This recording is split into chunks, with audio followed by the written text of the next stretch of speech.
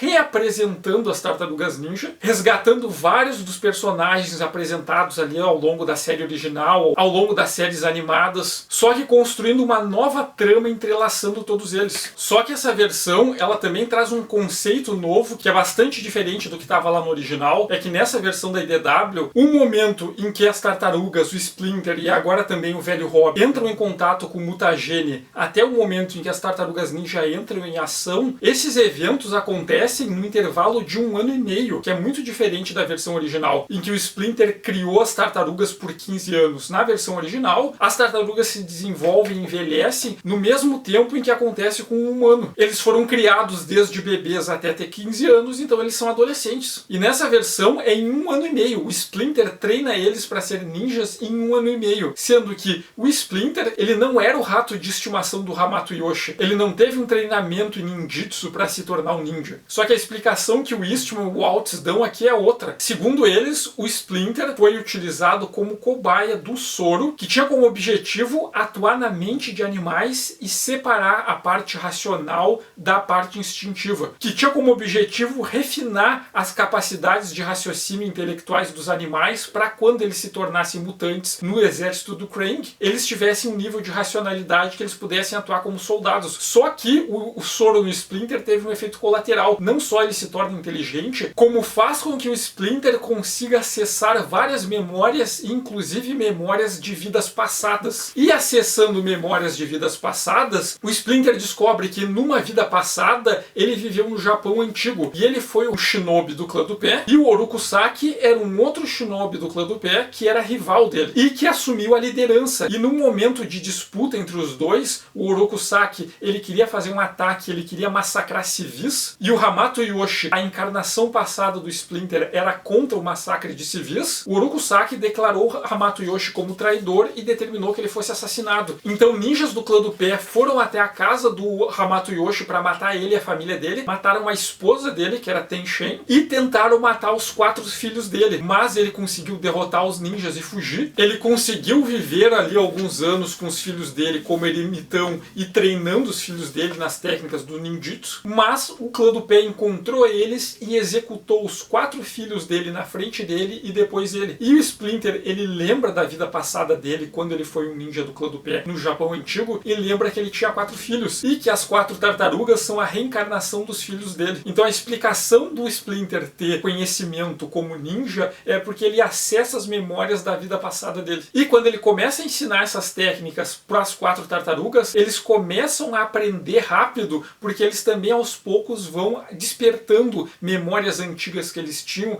do treinamento que eles tiveram na infância, na vida anterior. Então é uma perspectiva toda diferente sobre a origem do Splinter, das tartarugas ninja e da relação deles com o clã do pé, que é um pouco menos sobre vingança, mas ainda é sobre vingança, mas é mais sobre um pai que quer recuperar uma família perdida. Os filhos dele que foram tirados dele, ele quer aqueles filhos de volta. E é nessa versão aqui que o Eastman e o Waltz escrevem, né, que eles vão contar uma história que já foi contada muitas vezes, mas eles vão contar de um jeito diferente, mas de qualquer forma todas as versões dessa história são sobre um pai que ama muito seus 4 filhos. Bom, essa versão da IDW, ela tem esses pontos diferentes que até são um tanto interessantes, mas eu acho que ela fica bem aquém das versões anteriores de quadrinhos, as feitas lá pelo Eastman e pelo Laird, e mesmo do volume 3 produzido ali no estúdio do Eric Larsen, publicado pela Image. Porque o que acontece nas Tartarugas Ninja da IDW é que ela acaba entrando num método de produção em série. Enquanto a versão original era feita lá pelo Eastman, pelo Laird, pela equipe deles lá no Mirage Studios, era extremamente autoral, eram autores que estavam preocupados em contar a sua história, em produzir a sua arte. Eles tinham aquela periodicidade de publicação que era bimestral, mas se a história não estava pronta, não estava bem feita, eles atrasavam e dane-se. Eles queriam terminar aquilo que eles tinham a se proposto, desenvolver bem a arte deles, e quando ela tivesse acabada, daí sim publicar. As Tartarugas Ninja da versão da IDW acabam caindo naquele mesmo problema das publicações da Marvel e da DC e de outras grandes editoras, que é a lógica da produção em massa em série. Tem uma grande editora, a editora determina que tem que sair uma revista todo mês. Se a história não tá boa, se o desenho não tá bom, se eles não definiram, não importa. A equipe tem que correr e tem que lançar uma revista todo mês. Daí tem as equipes rotativas, mudam os roteiristas, mudam os desenhistas de tanto em tanto tempo. Daí tem que lançar spin-off, tem que lançar séries secundárias, tem um cronograma de lançamentos que eles têm que cumprir, e eles têm que produzir uma história independente, se eles estão inspirados ou se eles não estão, se eles desenvolveram bem os conceitos da história como eles queriam